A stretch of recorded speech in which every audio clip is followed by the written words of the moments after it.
Good morning wastage. నా పేరు కేదారి గౌడ్, తన్నికల్ గ్రామం, కలవకుర్తి మండలం, నార్కల్ జిల్లా. ఇప్పుడు చిన్నపిల్లల నుంచి ముసలి వరకు హాస్పిటల్ పాలవుతున్నారు. దానికి ప్రధాన కారణం ఏంటంటే మనం తీసుకున్న ఫుడ్లో ఏంటంటే కల్తీ జరిగే మొత్తం నూనె. ఆ నూనె ఎలా కల్తీ ఉందో ఆ నూనెలో ఒకసారి డెమో చూద్దాం ఫ్రెండ్స్.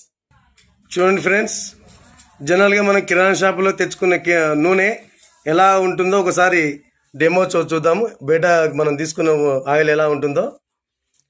ఇది బయట కిరాణాలను తెచ్చుకునే నూనె. ఈ ఆయిల్ వచ్చేసి మన రైస్ బ్రాండ్ ఆయిల్, వెస్టేజ్ వారి రైస్ బ్రాండ్ ఆయిల్. ఇది ఒక ఈ నూనె కూడా చూడండి ఎలా పనిచేస్తుందో. చూడండి ఫ్రెండ్స్, ఇదేమో ఓన్లీ మన కిరాణా షాప్లో ఉండే నూనె. ఇది మన రైస్ బ్రాండ్ ఆయిల్. ఒకసారి మీరే చూడండి ఎలా ఉంటుందో. దీంట్లో రెండు సేమ్ ఒకటే క్వాంటిటీ తీసుకున్నాం ఆయిల్. దీంట్లో ఒక ఐస్ క్యూబ్స్ మాత్రం వేస్తున్నాం దాంట్లో. అది కిరాణా షాప్లో తెచ్చిన ఆయిల్. ఇది మన రైస్ బ్రాండ్ ఆయిల్, వెస్టేజ్ వారి rice brand oil.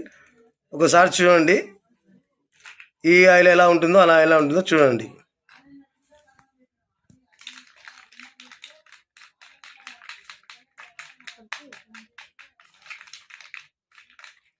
Ice cubes అయిన తర్వాత ఒకసారి కలపాలి.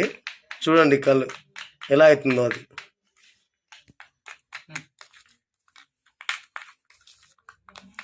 టీవీలో చూశారు కదా ఫ్రెండ్స్, జంతువుల ఎముకల నుంచి వచ్చే నూనె ఎలా తయారవుతుందో అని టీవీలలో చూసాం కదా. చూడండి కొవ్వు ఎలా ఉంటుందో. చూసారా కొవ్వు ఎలా ఉందో? సేమ్ మనం ఎలా కొవ్వు ఉంటుందో సేమ్ అలానే ఉంటుంది ఈ రైస్ బ్రాండ్ ఆయిల్.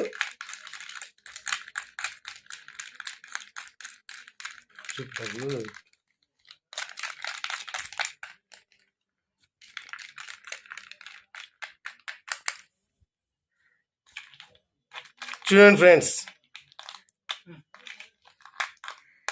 చూడండి ఇక్కడైనా చూడండి కొవ్వు ఎలా పేరుకుంటుందో. జంతువుల ఎముకల నుంచి వచ్చే నూనె రైస్ బ్రాండ్ ఆయిల్ చూడండి. అందుకే దయచేసి ఎవరైనా ఈ ఆయిల్స్ కూడా వాడొద్దు. ఒకసారి చూడండి, ఇంత డేంజరస్ ఆయిల్ వాడుకోవడం మన హెల్త్ చాలా ఖరాబ్ అవుతుంది. అందుకే హాస్పిటల్ పాలవుతున్నారు. కాబట్టి కంపల్సరీ ప్రతి ఒక్కరూ రైస్ బ్రాండ్ ఆయిల్ వాడి హెల్త్ను కాపాడుకోండి.